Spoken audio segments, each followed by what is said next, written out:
Então, vamos abrir as nossas Bíblias em Apocalipse, capítulo 22. Esses são versículos que são recorrentes, né, nesse compartilhar a respeito do Sermão no Monte das Oliveiras, que é Mateus 24 e 25. E talvez eu nem precisasse compartilhar, acho que o irmão Wilson já compartilhou, então já cobriu uma parte daquilo que eu vou falar. Mas os irmãos devem se lembrar que logo que nós começamos a compartilhar, eu trouxe uma ênfase especial a essa frase em Mateus 22, versículo 17, que diz o seguinte: eis que venho sem demora. Né? Esse sem demora no grego quer dizer rapidamente, né? Rapidamente, a palavra taxos, né? Não é que não vai demorar, não é que o Senhor vem rapidamente, no momento, no instante que ele começar a vir, bem rapidamente, né? Então, nós lembramos lá em Mateus 24, 32, quando fala que o Senhor está às portas, significa que ele já começou o movimento dele, essa movimentação. Né? E quando fala da vinda do Senhor, nós lembramos que é parousia. A parousia, ela inclui um período de tempo, não é um instante. Né? A parousia é a presença do Senhor. É a presença do Senhor.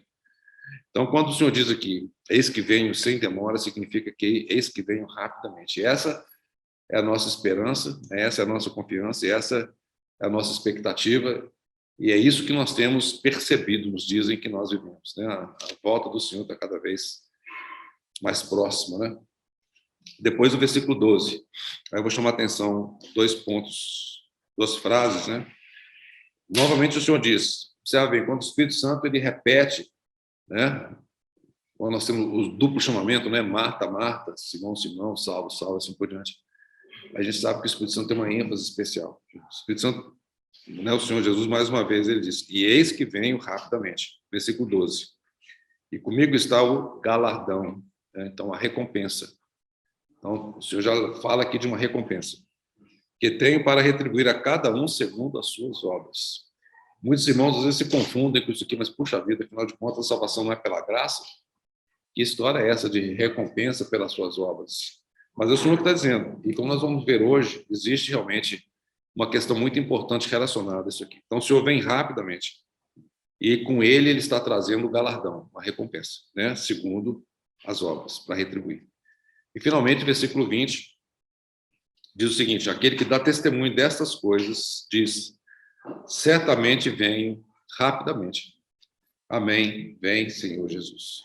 Vamos ter mais uma palavra de oração. Senhor, te damos graças por podermos estar juntos, né? Muitos irmãos aqui presentes, presencialmente, Senhor, depois de tanto tempo. E, Senhor, nós queremos dizer e reconhecer que se estamos aqui, Senhor, pela tua graça, pela tua misericórdia. Amém. Nós sabemos que é pela tua bondosa mão, o Senhor tem nos guardado. Amém. O Senhor tem guardado a cada irmão e cada irmã. E sabemos que o Senhor assim tem permitido que irmão ou irmã tenham ido para estar junto com o Senhor. Nós sabemos que isso está dentro do teu controle, porque nada foge ao teu controle. Porque nós cremos, Senhor, e declaramos que o teu trono está estabelecido para sempre. Amém. E que Amém, esse é inabalável, Senhor. Por isso, nessa noite, nós pedimos que, mais uma vez, o Senhor seja conosco e que realmente o teu Santo Espírito possa falar aos nossos corações por meio da tua palavra. Amém. Senhor, amém. No máximo temos 5 pães e 2 peixinhos, mas é o Senhor que pode multiplicar, se nos alimentar. Amém, Senhor. Senhor, nós colocamos as nossas vidas nas tuas mãos. Amém. Senhor, amém. Dizendo que realmente a nossa dependência está no Senhor. Amém. Senhor, nós damos graças, louvamos o momento tão precioso. Senhor, que podemos lembrar da tua morte, Senhor, mas lembrarmos também de que o Senhor ressurgiu. Amém. E o Senhor hoje está sentado ao destra do Pai. Senhor glorioso. Aleluia. Senhor revestido de glória, Senhor, reinando absoluto. Amém. Somos gratos ao Senhor por isso. Amém. Senhor, no nome do Senhor Jesus, nós oramos. Amém. Amém. Amém. Muito bem. Então, acho que o irmão Wilson já adiantou um pouco aqui, deu uma breve revisão. Como os irmãos se lembram, então nós vamos abrir lá em Mateus 24. Certamente nós não leremos todos esses versículos anteriores que foram mencionados. E de onde é que essas coisas, de onde é que vem essa divisão? Muito bem. Mateus 24 e 25, como foi mencionado, ele relata o sermão no Monte das Oliveiras. Esse foi o último sermão, né, que o Senhor Jesus proferiu. E os irmãos têm que parar um pouquinho e considerar que momento que era isso. Os irmãos se lembram que esse sermão ele veio a partir de 3 perguntas, né, que os discípulos fizeram. Eles viram aquele tempo, né, tão maravilhoso, e mostraram para o Senhor Jesus. Aí o Senhor Jesus começa, então, a proferir, e eles perguntam, Senhor, quando é que vão acontecer essas coisas? Aí, como foi bem lembrado aqui, o Senhor, então, começa a falar esse último sermão, 3 dias antes da sua morte. 3 dias antes da sua morte. O Senhor, então, começa, nesses 2 capítulos, né, que a gente tem como capítulo aqui, ele dá uma visão geral do que vai acontecer, das coisas que estavam por vir. E ele fala, né, daquele momento em que eles estavam vivendo ali até a consumação dos séculos. O Senhor dá aquela visão de maneira tão ampla, né, mas, de novo, de uma maneira tão resumida. E nós vemos lá em Apocalipse como o Senhor agora desdobra, né, o próprio Senhor, né, o Espírito Santo desdobra tudo aquilo que o Senhor já tinha falado em Mateus 24, 25, com mais detalhes. Né? Então, tem como fechar essa? Ó, tem boa. Obrigado. Então, a primeira parte, essa primeira parte, que a gente acabou de considerar, ela vai de Mateus capítulo 24, versículo 4, até Mateus 24, versículo 31. Essa primeira parte, ela se refere, de fato, aos judeus. Então, essa profecia que o Senhor profere aqui, então, cobre um período de tempo que, inclusive, vai até o fim, né? Mas pega de maneira muito específica aquilo que em breve aconteceria, quer dizer, no ano 70, como nós já estudamos, versículo 15, né? Quando Jerusalém, então, foi sitiada, foi tomada, o general Tito, e, de fato, não ficou pedra sobre pedra, como nós já compartilhamos com os irmãos. Então, essa é a primeira parte. A segunda parte, então, se refere à igreja, né, a igreja de Deus. A segunda parte vai, então, de Mateus capítulo 24, nós podemos seguir, só para poder apontar, a partir do versículo 32, e segue, então, até o versículo 30. E um destaque importante desse segmento das parábolas, da profecia do Senhor Jesus, que ela contém algumas parábolas, e começa com a parábola da figueira, que fala, então, quando está chegando o verão, então a figueira ela começa a produzir as suas folhas, os seus frutos, né? É nessa época que acontece. Então, aprender, pois, a parábola da figueira, quando já os seus ramos se renovam e as folhas brotam, sabei que está próximo o verão. E aí ele diz, assim também vós, assim também, ou seja, observando algo que está acontecendo em Israel, que de fato a figueira fala da nação de Israel, assim também vós. Então, o Senhor coloca esse paralelo. Nesse instante, assim também. Como nós sabemos, o relógio de Deus é Israel, né? Isso é bom a gente lembrar que quando nós lemos as profecias na palavra do Senhor, essas profecias têm como centro, né, a cidade do grande rei, Jerusalém, o centro ali em Israel. Então, quando fala de nações, né, nações, claro, são nações que estavam distantes de Jerusalém, né, mas o raio, basicamente, é aquele que tem como centro Jerusalém. Então, talvez o Brasil apareça como nações, como nós vamos estudar hoje, mas o Brasil não aparece necessariamente de maneira explícita nas profecias, né? Tem alguns brincam que os americanos acham que os Estados Unidos está também, porque tem Jerusalém, né? Tem o USA lá no meio da palavra Jerusalém. Acho que os Estados Unidos também está nas profecias, mas não é bem o caso, né? De fato, como nós veremos aqui hoje, que é o foco do nosso compartilhar, que fala a respeito das nações. Então, esse trecho, deixa um momentinho só aqui.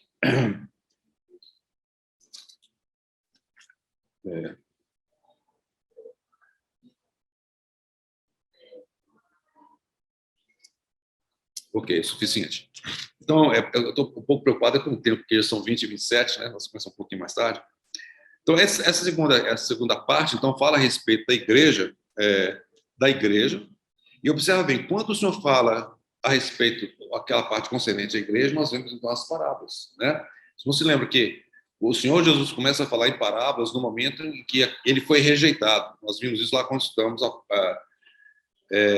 Mateus capítulo 13, né? Ele vem de uma rejeição, Paulo 24 é uma situação muito crítica na vida do Senhor. Ele começa, então, agora a falar, conforme a profecia diz, em parábolas, para que, de fato, eles ouvindo não entendam, né? E não possam compreender a sensação. Parece uma coisa muito dura. Mas, de fato, foi o que aconteceu com a rejeição da nação de Israel. Isso, de fato, é representado um pouquinho antes também aqui de Mateus 24, quando o Senhor, ele saindo de Betânia, ele passa ali por Betfagé e encontra uma figueira, ele amaldiçoou a figueira é seca. Então, fala da realidade da nação de Israel. Ela só vai brotar aqui em Mateus 24, capítulo 24, versículo 32. Deixa eu desacelerar um pouquinho, acho que eu estou falando muito rápido. Muito bem. Então, sim, o que é importante a gente prestar atenção aqui de Mateus 24, 32 até Mateus 25, versículo 30, nós vemos que existem 4 parábolas, na realidade. Né? 4 parábolas. Primeira parábola da figueira, e depois aquelas 3 que nós compartilhamos com os irmãos, que no versículo 45 é a respeito do servo fiel e do servo mau, e essa parábola fala de uma coisa muito importante, fala do nosso aspecto de comunhão. O seguinte: mas se aquele servo, sendo mau, disser consigo mesmo, meu senhor demora-se, e passar a espancar os seus companheiros, a comer e beber com os ébrios, olha só que situação que aconteceu. Esses servos, eles achavam que o senhor estava demorando. Porque qual que era a função deles? Ele diz o seguinte, versículo 45, quem é, pois, o servo fiel e prudente? Nós já falamos da questão de ser fiel e prudente. A quem o Senhor confiou os seus conservos, para dar-lhes o sustento ao seu tempo. Alguns podem achar que essa questão do conservo que dá o sustento ao seu tempo são aqueles que ministram a palavra ou que servem de alguma maneira. Não. A comunhão no corpo de Cristo é uma comunhão mútua. Cada um de nós tem essa responsabilidade uns para com os outros. Então, essa questão é uma questão fundamental, uma realidade que é muito importante nós lembrarmos. Lembramos que nós somos sacerdócio real. O sacerdote, ele serve em primeiro lugar ao Senhor. Em primeiro lugar, ele serve ao Senhor, mas também ele serve aos seus irmãos. Então, quando fala aqui do servo prudente, do servo fiel, que olha só que interessante, dá-lhes o sustento a seu tempo. Que sustento nós temos dado aos nossos irmãos e irmãs? Qual sustento? O que significa isso? Irmãos, todos nós recebemos do Senhor. Às vezes uma pequena palavra, um pequeno encorajamento, isso pode dar um sustento que você nem imagina. Lembra? É o nosso Senhor que multiplicou aqueles pães. É uma pequena coisa que, se você fala com o seu irmão, pode ser suficiente para poder sustentar aquele irmão dele. Isso vem no devido tempo, então nós temos que estar muito atentos a isso. A comunhão, né, no corpo de Cristo é uma das características da vida do Senhor Jesus. E essa vida, ela precisa fluir. Se por acaso não está fluindo, é algo que nós temos que olhar diante do Senhor. Essa realidade precisa acontecer. Nesse período que nós vivemos distantes, muito difícil, né? Muito difícil. É muito mais fácil quando a gente encontra pessoalmente. Mas nós temos que ganhar do Senhor como? Né? Como, de fato, nós podemos ganhar essa realidade, ou aprofundar nessa realidade, né? No nosso meio. Então, essa foi a primeira parábola, então fala desse aspecto de uns com os outros. A segunda parábola, que é a parábola das 10 virgens, sobre a qual nós já compartilhamos, ela fala de um aspecto individual. Então, nós lemos que todas elas tinham as lâmpadas, mas 5 eram prudentes, porque elas tinham a reserva. Claro que vários autores, né, eruditos da Bíblia, falam dessa reserva sendo diversas coisas, né? Mas, de fato, quando fala de reserva, é algo que você acumula, é algo que é acumulado, não é? É algo que você ganha com o tempo. Então, essa reserva, o Senhor está nos dando tempo agora de podermos ter essa reserva. É importante destacar também que essas virgens, todas elas dormem, Senhor. Todas elas dormem. Né? Mas, de alguma forma, quando elas dormiram, as prudentes dormiram com a reserva. Né? E aí, quando, de fato, elas são despertadas e ouvem a voz, eis o noivo. Eis o noivo, né? Ou seja, o noivo está às portas, e agora? Né? Então, aqui fala da questão individual. Né? Então, observe bem, a primeira parábola desse conjunto de 3 fala desse aspecto individual, do aspecto corporativo, né? Da comunhão. A parábola dos servos bons e servos maus. Depois, a segunda parábola, que é das virgens, fala desse aspecto individual. E a terceira parábola, que nós também compartilhamos, fala a respeito dos talentos. Né? Essa parábola dos talentos, ela apresenta um aspecto muito importante, porque fala agora da nossa responsabilidade com aquilo que o Senhor tem depositado em nossas mãos, né? E como, de fato, nós vamos negociar. É engraçado essa palavra, né? Negociar. O termo em inglês fala exatamente isso, captura essa ideia, ou seja, de nós, de fato, trabalharmos, né? Negociarmos até que eu volte, né? Então, assim, é algo importante que existe um aspecto agora de perseverança para com aquilo que nós recebemos do Senhor. E tem uma frase aqui que chama muita atenção, que é o seguinte, diz o seguinte, versículo 24 do capítulo 25. Chegando, por fim, o que receberam um talento, disse, Senhor, sabendo que és homem severo. Então, observa bem qual que era a perspectiva que esse servo, lembra que todos eram servos, né? Tinha do seu Senhor. Como é que ele viu o Senhor dele? Essa maneira que ele viu o Senhor. Como é que nós vemos o nosso Senhor? Nós vemos o nosso Senhor como sendo alguém severo.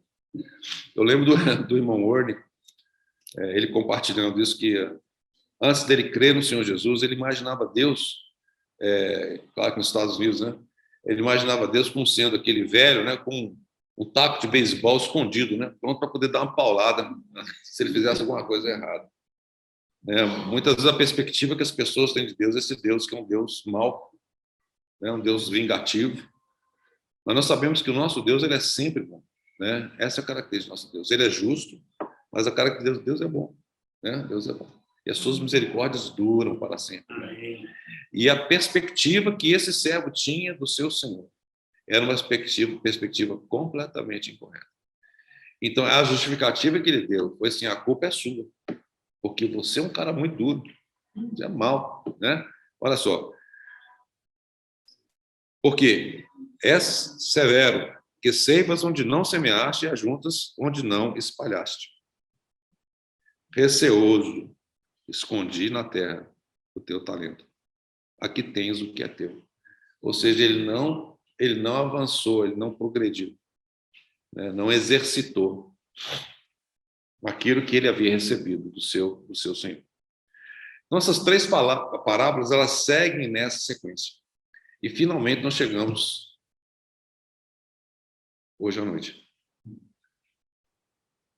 E não é uma parábola. Porque agora, no versículo 31 de Mateus 25, nós vemos, então, a última dos três grupos, né? O primeiro, os judeus, o segundo, os gentios, ou a igreja, e o terceiro, os gentios. Então, nós vamos gastar um tempinho lendo, talvez para poder lembrar os irmãos, talvez os irmãos não se recordem desse trecho, porque existem algumas questões importantes para a gente poder considerar. Vamos lá. Diz o seguinte, versículo 31. Mateus, capítulo 25, versículo 31. Quando vier o Filho do Homem, na sua majestade, quem está falando aqui é o Senhor. Quando vier o Filho do Homem, na sua majestade, e todos os anjos com ele, então se assentará no trono da sua glória. E todas as nações serão reunidas em sua presença. E ele separará uns dos outros, como o pastor separa dos cabritos as ovelhas. E porá as ovelhas à sua direita, mas os cabritos à esquerda. Então dirá o rei aos que estiverem à sua direita: Vinde, benditos de meu Pai, entrai na posse do reino, que vos está preparado desde a fundação do mundo. Porque tive fome e me deste de comer, tive sede e me deste de beber, era forasteiro e me hospedastes, estava nu e me vestistes, enfermo e me visitastes, preso e fostes ver-me. Então perguntarão os justos: Senhor, quando foi que te vimos com fome e te demos de comer? Ou com sede e te demos de beber? E quando te vimos forasteiro e te hospedamos? Ou nu e te vestimos? E quando te vimos enfermo ou preso e te fomos visitar? O rei, respondendo, lhes dirá: em verdade vos afirmo, que sempre que o fizeste a um destes meus pequeninos irmãos, a mim o fizeste. Então o rei dirá também aos que estiverem à sua esquerda: apartai-vos de mim, malditos, para o fogo eterno, preparado para o diabo e seus anjos.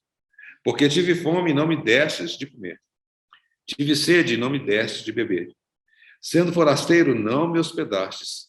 Estando nu, não me vestistes. Achando-me enfermo e preso, não fostes ver-me.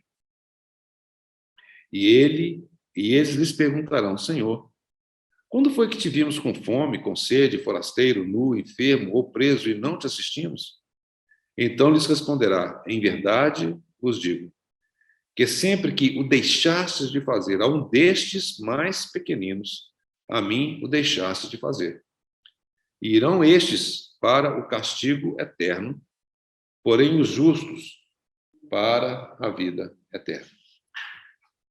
Então, o primeiro ponto que nós precisamos de enfatizar nessa parte do capítulo, versículo 31 para frente, é que observa o que é ele falando de si mesmo.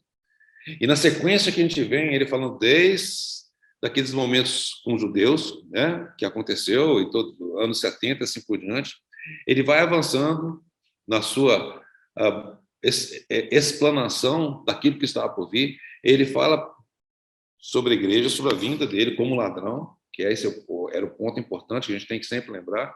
Um será tomado, outro será deixado, não é isso? Então, agora ele chega mostrando alguma coisa que vai acontecer bem mais para frente. E aqui, como eu falei para os irmãos, não se trata de uma parábola. Por quê? Porque o Senhor não fala que é uma parábola. Diz o seguinte: quando vier, está dizendo, quando vier o Filho do Homem, o Senhor fala de si mesmo. Aliás, esse é um título que o Senhor amava usar, Filho do Homem. Não é? É interessante a gente observar que quando ele trata com os servos, ele é o Senhor, naquela parábola dos servos. Né? Das virgens, ele é o noivo. Dos talentos, ele é o Senhor de novo. Né? Mas aqui, nessa descrição, ele fala de si mesmo como Filho do Homem vindo. É o Filho do Homem que está vindo. Na sua majestade, então observa bem, o Senhor ele está vindo de uma posição glorificada, tá certo? O Senhor, ele vem da glória, vem da sua majestade, e os anjos com ele. E observe que ele não fala que é uma parábola, ele diz assim: ele se assentará no trono da sua glória, ele vai sentar. Isso aí nós estamos falando de alguma coisa real, física. Ele não está falando que isso é uma parábola. Ele diz aqui: todas as nações serão reunidas em sua presença. E aí, essa frase que vem em seguida, que dá a impressão que essa aqui é a parábola dos bodes e das ovelhas. Não é isso que o senhor está falando aqui. Ele usa uma símile, ele usa uma comparação. Ele fala assim: o que vai acontecer é como um pastor, né, lá na Síria, né, próximo lá do Líbano, né, irmã, na sua terra, em que ele separa bode e ovelha. Alguns dizem que realmente há uma semelhança muito grande desses animais, bode e ovelha. Lá na Síria diz que são muito parecidos, eu não sei, alguém disse isso. E só os olhos de alguém que é bem treinado, de um pastor, pode, de fato, distinguir essa diferença. Ele separa naqueles dois grupos. Mas aqui não fala que é a parábola dos bodes das ovelhas. Ele fala que vai fazer o quê? E todas as nações reunidas em sua presença. Então, aqui está falando claramente que são nações. Se você ler o Evangelho de Mateus, você vai encontrar várias vezes a palavra nações. Mas vamos lembrar uma coisa importante. Para poder, então, mostrar o Senhor, tentar mostrar o Senhor, o Espírito Santo utilizou 4 evangelistas, 4 evangelhos.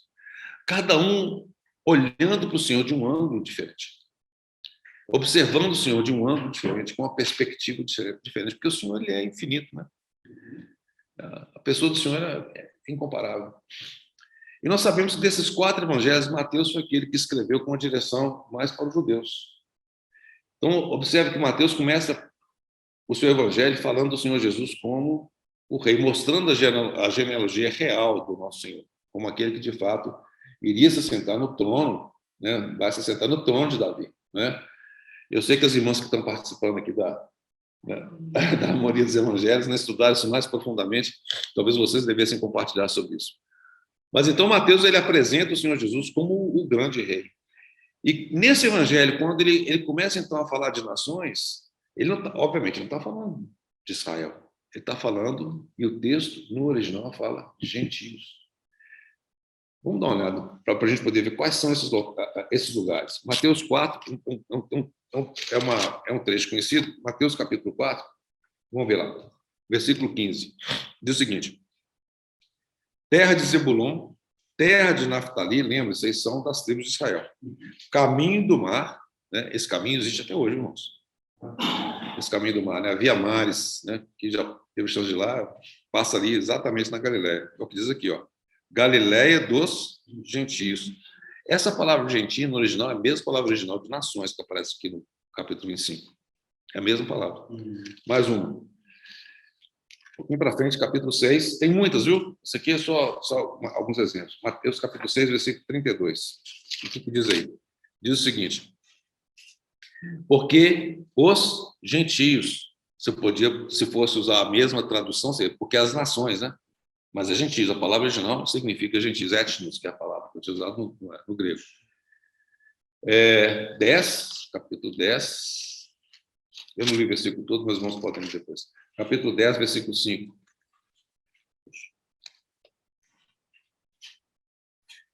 A estas duas enviou Jesus, dando-lhes as seguintes instruções: não tomeis rumo aos gentios, nem entreis em cidade de samaritanos. Então, assim, alguns exemplos que Mateus usa exatamente a mesma palavra original, que no original é a mesma, né, para gentios. Então, voltando lá para o nosso capítulo 25, que diz aqui: e todos os gentios serão reunidos na sua presença.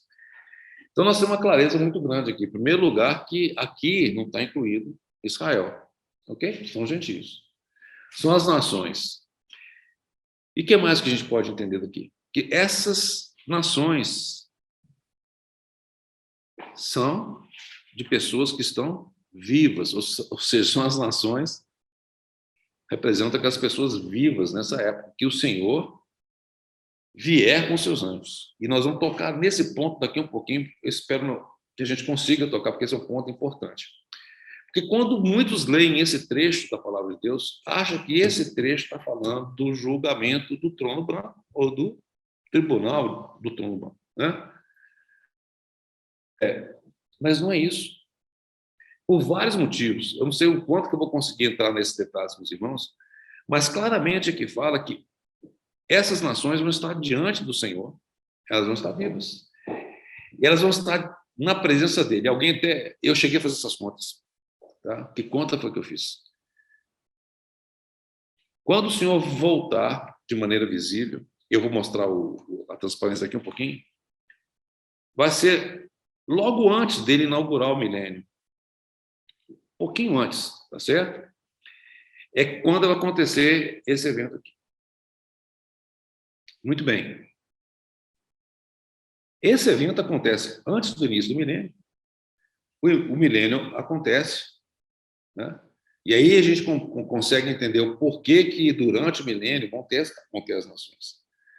Mas quando chegou nesse ponto, significa que já aconteceu a tribulação e a grande tribulação. 3 anos e meio, 3 anos e meio. E pelo que nós vemos em Apocalipse, vai ter um impacto muito grande na população mundial. Mas se não tivesse esse impacto, se a gente imaginar que nós temos 8 bilhões de habitantes hoje na Terra, aqui está falando que eles reunidos, não está todo mundo junto na presença dele. Isso é possível? Bom, a gente está vendo aqui agora. Nós estamos utilizando o Zoom, a gente consegue com que muitas pessoas nos vejam, o Zoom é só 100, né?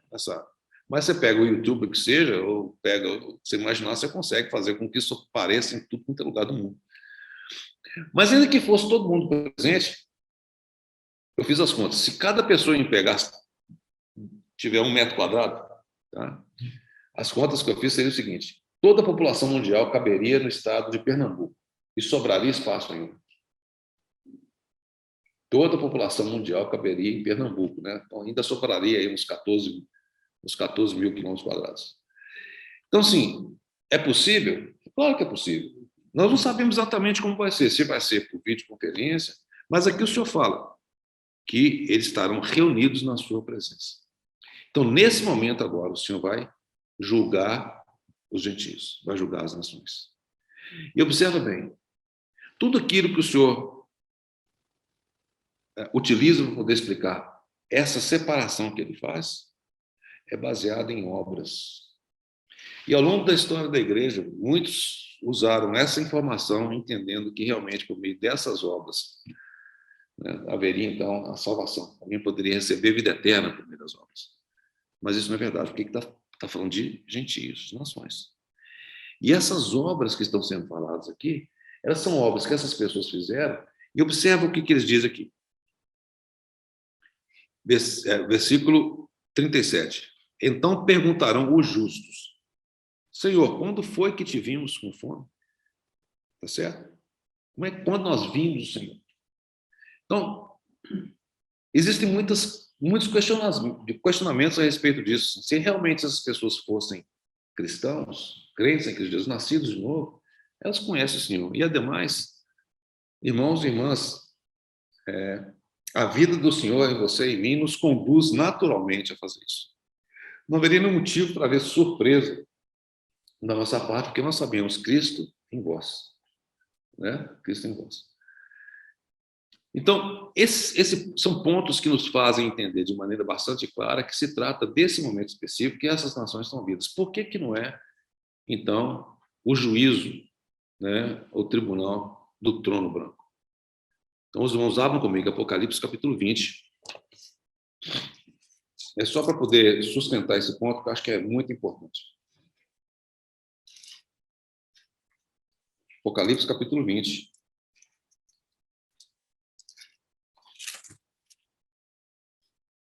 Versículo 11.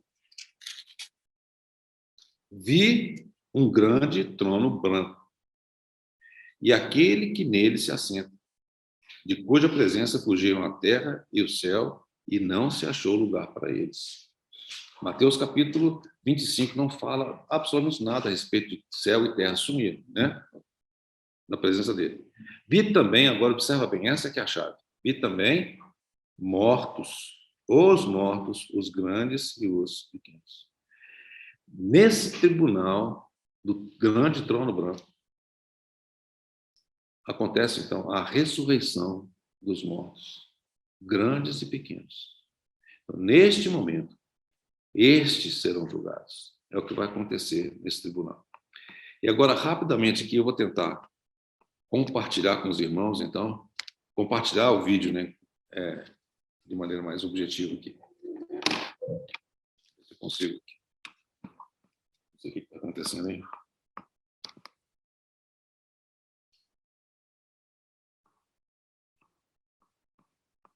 Esse aqui é o conjunto de transparência que eu tenho utilizado com os irmãos. Os irmãos já têm cópia, né?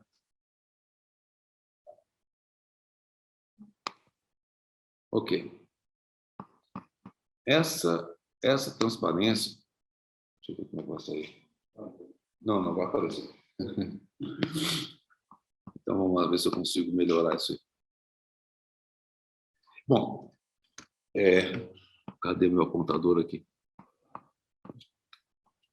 O apontador está aí, né? Ele tem que aparecer para cá. Ele tem que vir para cá. Ele vem para cá. Ele não veio para aqui, para minha tela. Ah, tá aqui. Agora sim. Senão vou quebrar meu pescoço aqui. Vamos lá.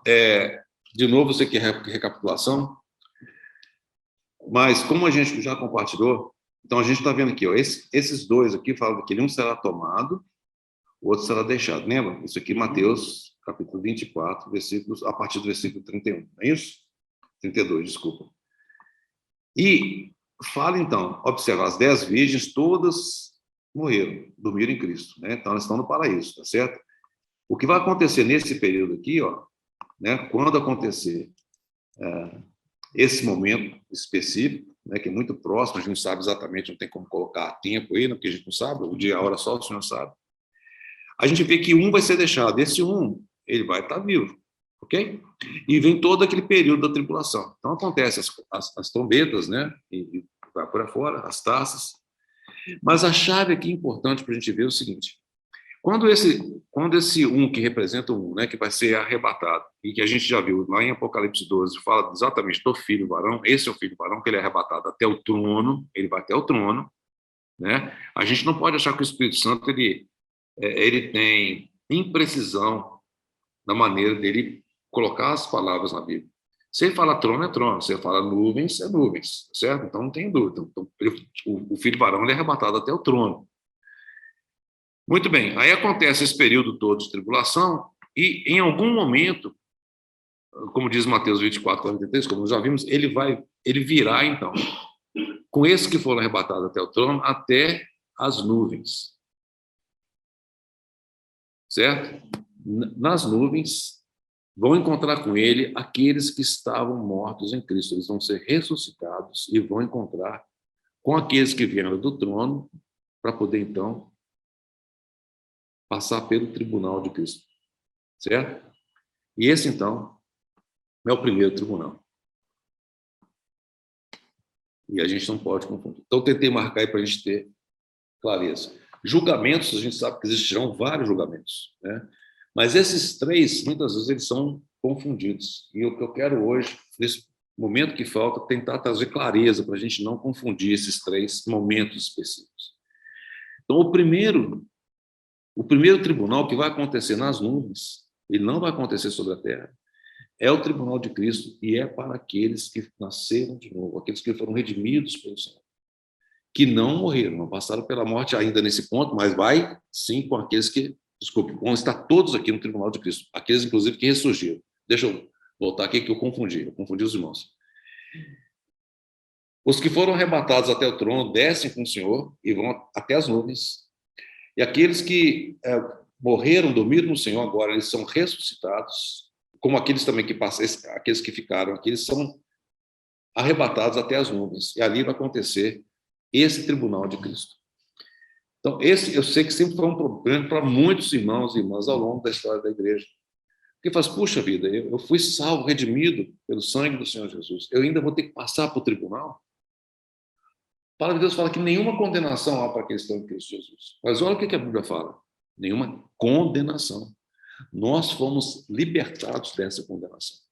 A condenação que pesa sobre o mundo, que pesa sobre aqueles que não creem no Senhor, essa condenação persiste, ela não pesa sobre nós, desce-nos graças ao Senhor.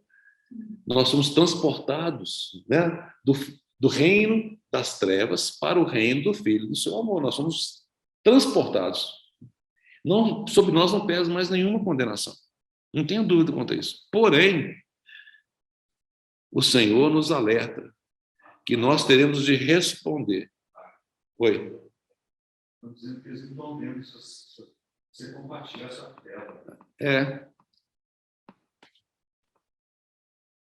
Pequeno detalhe, né?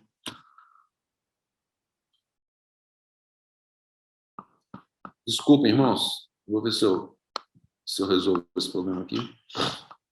Tinha mais essa que vai acontecer aqui agora. Deve ser isso aqui.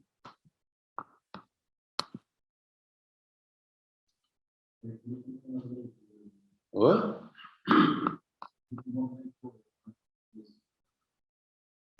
Não, eu tenho que fazer isso aqui agora. Eu tenho que saber se continua. Luiz, vê se eles estão vendo agora. O que eles estão vendo? Estão vendo na tela, Mário. Os três tribunais. Perfeito, nós ouvimos todo mundo também. Desculpa, viu, irmãos? É muito botão aqui. O velhinho aqui já não está dando mais conta, não. Então, voltando aqui, ó. Então, deixa eu aproveitar que nós estamos nesse ponto. Deixa eu ver, eu tenho que achar meu mouse aqui de novo, que é o mais difícil dessa história. Ah, achei. Laser pointer. Oi? Irmão, isso você pegou pesado, porque como é que eu faço isso aqui agora? Aqui? Ô, André, a próxima vez você vai manobrar isso aqui, viu? Tá dando certo aqui agora? Então, tinha um problema com os que estavam longe, agora estão perto. Né? Nós que estávamos longe, vamos chamá-los para perto. Então, vamos lá. Tem esse primeiro tribunal que acontece nos ares, esses são para aqueles que são de Cristo. Então, nós vamos ler com muito cuidado esses trechos, porque eles são muito importantes. Então, assim, alguém fala assim, como nós vemos lá em Apocalipse 22, versículo 12. O Senhor, de fato, está voltando rapidamente com ele está trazendo galardão para poder retribuir segundo as suas obras. Essa galardão é bom, né? Mas assim, já estou feliz de ir para o céu. Sem galardão nada, né? Para que mexer com isso? Tem muita gente que pensa assim. Eu não estou competindo aqui, né? Eu não estou competindo com nenhum irmão e irmã para poder ganhar mais ou menos galardão. Que história que é essa? Irmãos, esse não. Quando nós cremos no Senhor Jesus e nós recebemos o Espírito Santo, a vida do Senhor Jesus ela precisa ser manifesta. E o processo em que isso acontece é por meio de uma ferramenta única que se chama a cruz. Somente se a cruz operar em você e em mim, haverá um processo de transformação realmente, né? Se alguém não leu, lê aquele livro, A Liberação do Espírito. É necessário que, de fato, essa casca que aprisiona o Espírito ela possa ser quebrada, para que, de fato, a vida do Senhor possa ser liberada. E esse é um processo demorado. Esse é um processo que requer você, em primeiro lugar, concordar com o Senhor e aceitar para que ela opere na sua vida. E daí para frente, permitir que ela continue operando. Se isso não acontecer, nós podemos, de fato, ter a vida eterna. Mas a nossa vida, a transformação que era necessária para que eu e você, de fato, pudéssemos ter essa manifestação em nós, ela pode não acontecer. Ou pode acontecer de uma maneira, talvez, parcial, imperfeita. O propósito do Senhor, de fato, é que nós todos possamos chegar até a estatura, né, de varão perfeito. Né? Varonilidade significa maturidade. Esse é o desejo do Senhor, para você e para mim. Então, não é simplesmente, né, já é grande demais, né, o fato de nós estarmos livres da condenação. É maravilhoso. Já é maravilhoso sabermos que nós temos a vida eterna, que nós não pereceremos, assim, graças ao Senhor por isso. Mas a vida cristã é mais do que isso. O Senhor deseja alcançar mais do que isso na sua vida, na minha vida. E é isso que esse tribunal fala. O Senhor fala assim, olha, eu te dei vida, a minha vida eu coloquei em você. E o que você fez com isso? E o que você fez com esse depósito que eu coloquei em você? O que você fez? Eu me lembro do irmão Fonck compartilhando, esse testemunho dele é muito impactante. Alguns anos, inclusive, acho que foi 2004, que ele esteve lá no Retiro das Foz, não sei quem esteve lá nessa época. Você teve? Uma das vezes que ele compartilhou isso. Eu já tinha ouvido ele compartilhar outras vezes, que ele teve um sonho.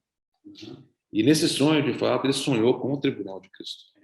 Naquela época, ele estava construindo acampamento. Ele é um irmão que, lá no princípio, ele trabalhou muito com a Mocidade para Cristo, lá nos Estados Unidos. Muito precioso. E ele conta que na frente dele tinha uma irmã, né? E que, de alguma forma, ela trazia algumas coisas na sua mão. Ele estava chegando à vez dele. E, de repente, né, quando vem... Eu estou encurtando aqui a história, né? Quando o Senhor, alguém que ele entendeu que era o Senhor, fala com ela, e ela tinha alguma coisa nas mãos, o Senhor, com o seu olhar, ele olha para aquilo desaparece. Não tinha nada para poder dar para o Senhor. E quando foi chegar a vez dele, ele acordou.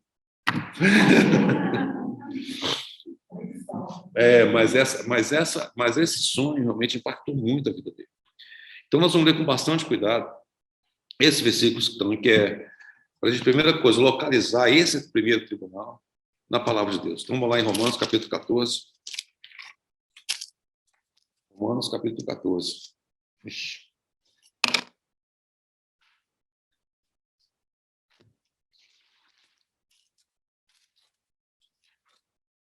Romanos, capítulo 14, vamos já ver, versículo 10. Diz o seguinte. Tu, porém, por que julgas teu irmão? E tu, por que desprezas o teu? Pois todos compareceremos perante o tribunal de Deus. Esse tribunal, na realidade, está falando, o único tribunal que você e eu vamos comparecer é o tribunal de Cristo, não existe nenhum outro, porque o tribunal, o julgamento do trono branco, não é para a gente, para os mortos que morreram longe do Senhor, que não foram salvos. O outro tribunal que eu falo que é o julgamento das nações também não se refere àqueles que creem no Senhor Jesus. Ali é o tribunal das nações, ou o julgamento das nações, desculpa. Então, esse tribunal aqui está dizendo, o apóstolo Paulo está dizendo, todos compareceremos perante o tribunal de Deus. Vamos ler o próximo versículo, 2 Coríntios, capítulo 5, logo, algumas páginas para frente, eles vão já ver a referência, né? 2 Coríntios, capítulo 5. Na versão do jeito, para o tribunal de Cristo. A corrigida fala de Cristo, é isso mesmo. Eu me lembrei, mas me esqueci. É verdade, em inglês também. 5, 10, Tribunal de Cristo. 2 Coríntios, capítulo 5, versículo 10. Obrigado, Fernando. Porque importa que todos nós compareçamos perante o tribunal de Cristo. Aí está claro. Como é que está na corrigida, Fernando? Para que cada um receba, agora observa bem o que está dizendo aqui. Para que cada um receba segundo o bem ou... Então, infelizmente, irmãos, infelizmente, nem tudo que fazemos é bem, né? A gente faz mal também. Então, depois que nós cremos no Senhor, essa é uma grande responsabilidade que nós temos. Aquilo que nós fizermos por meio do corpo, que está dizendo no final do versículo, isso vai ser avaliado pelo Senhor. No grego, o termo é bima, né? O bema, B-M-A. E bema, nos países orientais, significa aquele momento em que a família está toda reunida, como nós estamos aqui, né? A família é reunida. E o chefe de família, o chefe do clã, ou seja, então ele vai, de fato, trazer à memória daqueles ali aquilo que cada um fez de bom e aquilo que não foi muito bom também. É exatamente a mesma figura que está sendo colocada aqui. Então, olha só o que o texto diz. Porque importa que todos nós compareçamos perante o tribunal de Cristo, para que cada um receba segundo o bem ou o mal que tiver feito por meio do corpo. Então, esse texto é um texto muito importante para você e para mim. Quão importante é que logo que nós cremos no Senhor, assim que nós cremos no Senhor, como é importante que nós sejamos encorajados, né? A prosseguirmos nessa carreira, lembrando, não por medo, né? Porque, por que a gente vai fazer isso por medo? É claro, mas em agradecimento ao Senhor. O que nós podemos fazer? Bem, naturalmente, de nós, não. Porque em nós não habita bem algum. Mas a vida de Cristo em você e em mim, ela é capaz de produzir isso. Mas para que isso aconteça, é necessário que a cruz opere em você. É a única maneira. E o último texto, ele vai ser um pouquinho mais explícito, vai contar um pouquinho a história do nosso irmão From, que é 2 Coríntios, capítulo 3, volta umas páginas aí. Capítulo 3, a partir do versículo 11. Diz o seguinte. Será que eu estou certo aqui? Não. É 1 Coríntios. Está errado, ele não corrigiu. 1 Coríntios, eu toquei as bolas.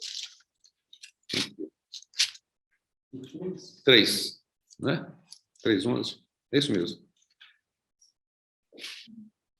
3:11. Perfeito, obrigado. Depois eu vou corrigir aqui outras partes.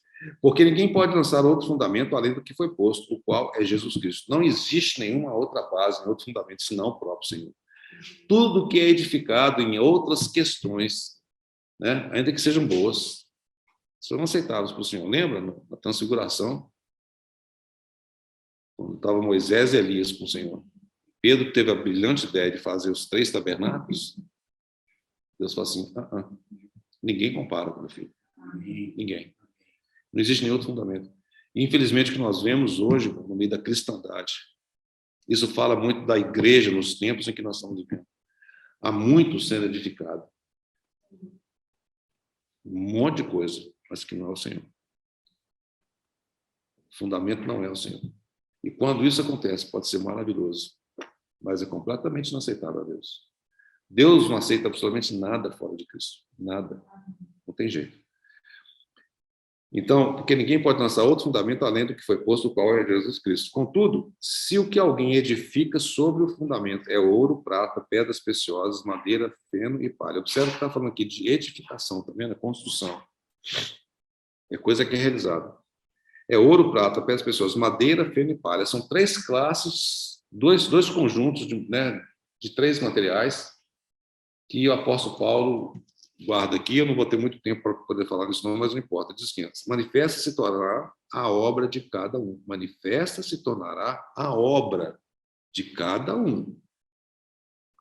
Pois o dia, na minha tradução, está com letra maiúscula. Na sua está como, Fernando? Letra maiúscula. Está falando do dia, exatamente esse dia. O dia a demonstrará, porque está sendo revelada pelo fogo. O teste, daí vem o sonho do nosso irmão Franck, né? São os olhos como chama de fogo do nosso Senhor, que incidem sobre essa obra. E diz aqui, e qual seja a obra de cada um, o próprio fogo o provará. Se permanecer a obra de alguém que sob fundamento edificou, a gente sabe que é Cristo, esse receberá galardão. Lembra Apocalipse 22? Aqui está falando desse galardão.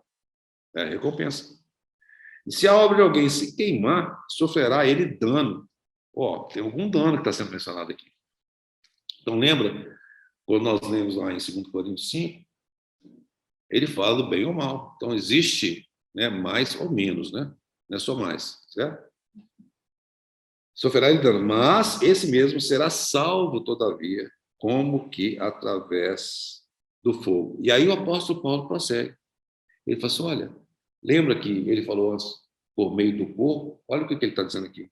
Não sabeis que sois santuário de Deus e que o Espírito de Deus habita em vós?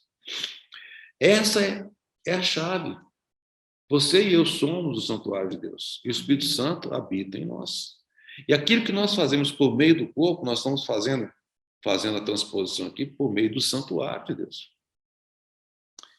Então, esse tribunal fala exatamente dessa situação. Isso é algo que, infelizmente, não é, muitas vezes, pregado, que não é, muitas vezes, divulgado, porque não é muito atraente, né? Ninguém gosta de falar de tribunal, de processo, ninguém gosta. Eu tenho pavor disso também, não gosto, né? Ninguém gosta de falar, não, você foi processado, você foi intimado, são palavras ruins, né? Um oficial de justiça bate na sua porta lá com um papelzinho. É muito ruim. Eu sei que esse tema é um tema que não é muito leve, mas, irmãos, a palavra de Deus está trazendo isso para você e para mim. É uma advertência.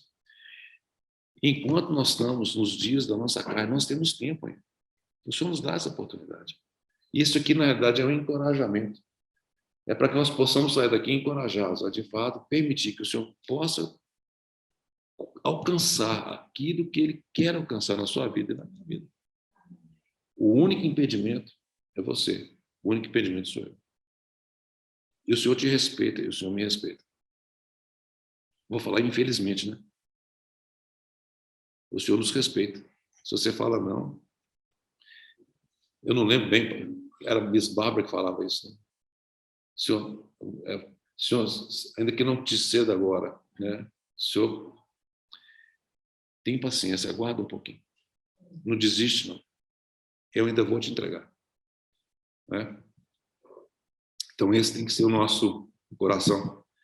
Né? Às vezes a gente resiste. Mas o Senhor tenha misericórdia, tenha paciência. O Senhor está tendo muita paciência comigo, com os irmãos não sei, mas comigo com certeza. Mas o Senhor não desiste da gente. Não desista. Né? Para que no tempo que ainda a gente tem aqui, agora do Senhor nós possamos agir de maneira agradável a Ele. Né? Não simplesmente que nós estamos almejando ganhar um prêmio desse tribunal, não é por causa do galardão em si, mas é por causa daquilo que Ele fez por nós, né? O sacrifício dele, a morte dele na cruz, a vida que Ele deu por nós. Então, esse é o tribunal de Cristo, irmãos. Esse é o primeiro tribunal. E já são 9h11. Eu vou parar por aqui. Eu não vou falar dos outros dois. Aliás, eu comecei a falar desse segundo tribunal. Eu só vou mostrar rapidamente nesse gráfico para os irmãos entenderem o tempo em que essas coisas vão acontecer. Então, o julgamento das nações é esse que nós lemos agora em Mateus, no capítulo 25. Vai acontecer aqui quando o Senhor voltar, mas quando o Senhor voltar, aí vai ser a volta dele visível. Todo esse período aqui, desde que o Senhor subiu, ele foi assunto aos céus, lá do Monte das Oliveiras. Do momento que ele foi, ele vai para o trono, e em algum instante começa, então, a parousia do Senhor, a manifestação dele. E esse é por um período longo, né? É por um período que a gente não sabe quantos anos serão, mas a parousia dele já começou, esse que vem rapidamente. Então, nesse processo, vai acontecer esse tribunal de Cristo, e depois desse tribunal de Cristo, então, quando o Senhor voltar, visivelmente, quando todo olho verá. Até aqui o Senhor vem em segredo. O mundo não vê. O reino ainda está em mistério. O reino dos céus ainda vai estar em mistério.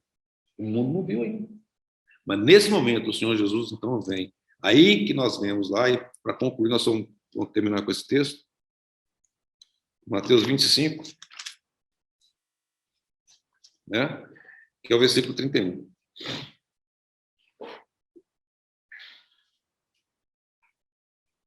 Quando vier o Filho do Homem na sua majestade. Aí está falando da vinda dele visível. Da vinda dele visível. Na sua majestade, todos os anjos com ele. Todos os anjos com ele. Então se assentará no trono da sua glória. Mateus 16, algumas páginas antes aí. Versículo 27. Vou só passar mais alguns versículos para os irmãos, porque é muito importante. 27. 16, 27. Porque o Filho do Homem há de vir na glória de seu Pai, com os seus anjos, e então retribuirá cada um conforme as suas obras. Nós estamos vendo exatamente isso, como vai acontecer com os gentios, né? Mas é a vinda visível do Senhor, que é o que vai acontecer. Eu acho que a gente precisa de ler só mais 2 versículos, um pouquinho de paciência comigo, só mais 2 versículos. Vamos lá em João, e aí eu vou concluir. João capítulo 5, porque esse trecho nos dá a base do porquê que as coisas vão acontecer dessa forma. João, Evangelho de João, capítulo 5.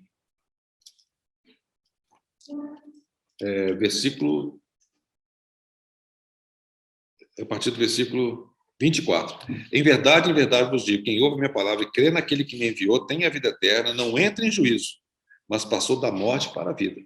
Olha que aquele que ouve minha palavra e crê naquele que me enviou. Ok? Então, nasceu de novo. Os cristãos aqui. Em verdade vos digo que vem a hora e já chegou em que os mortos ouvirão a voz do Filho de Deus e os que ouvirem viverão. Porque assim como o Pai tem vida em si mesmo, também concedeu ao Filho ter vida em si mesmo. E lhe deu autoridade para julgar. Lembra lá Mateus 25? Porque é o Filho do Homem. Esse é o nosso Senhor. Irmãos, nós vamos ter que parar por aqui, né? Quem sabe, eu não sei se o próximo sábado, não importa, mas aí a gente vai falar dos outros, do outro, talvez não precise expandir muito, mas tem alguma coisa que está aqui, estão vendo o marcador aqui, ó, né? Aqui fala a respeito agora do que vai acontecer depois desse julgamento das nações, quando o Senhor vai inaugurar, então, o milênio. Então, tem alguma coisa que é chamada aqui do reino messiânico, que é o compartimento terreno, e tem um compartimento celestial. E depois disso, então, aí vem o julgamento do trono branco. Pelo menos eu espero que tenha ficado claro para os irmãos e irmãs esses 3 tribunais, eu chamo assim, esses 3 grandes julgamentos, que são coisas distintas. E nós não podemos misturar essas coisas. Tá? Então, isso a gente tem que ter clareza. O cristão nunca vai passar por esse juízo do grande trono. Nunca. Isso não é para ele. Aqui são as nações. Então, os cristãos não participam disso aqui também. Depois a gente pode entrar em mais detalhes por que não. Muito claro por que não. Mas, certamente, esse aqui que é o primeiro sim. Esse é o bima de Cristo. E nesse você e eu compareceremos, para que, de fato, nós possamos relatar para o Senhor aquilo que nós fizemos por meio do nosso povo. Quer seja coisa boa, quer seja não boa. Que o Senhor tenha misericórdia de nós, né, e que nos encoraje.